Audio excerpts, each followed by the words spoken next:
આસામમાં પૂરની સ્થિતિ સતત વણસી રહી છે। 16 જિલ્લામાં 4.43 લાખ લોકોને પૂરથી અસર થઈ છે।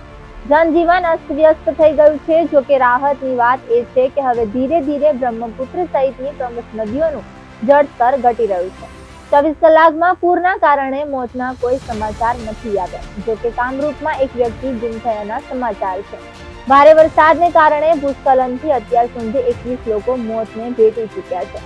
પૂર પ્રભાવિત 16 જિલ્લાઓમાં 1296 ગામને ભારે નુકસાન થયું છે। ખેતરોમાં રહેલ ઉભો પાક નાશ પામ્યો છે, ત્યારે 16,558 હેક્ટરની જમીન હજુ પણ જળમગ્ન છે।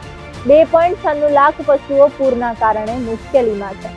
40,313 વિસ્થાપિત લોકો 328 શિબિરોમાં શરણ લઈને રહી રહ્યા છે। રાહત કેમ્પ શરૂ થઈ ચૂક્યા છે, જેમાં 1.19 લાખ લોકોને જરૂરી સામાન મળી રહે તેવી વ્યવસ્થા હાથ ધરવામાં આવી છે।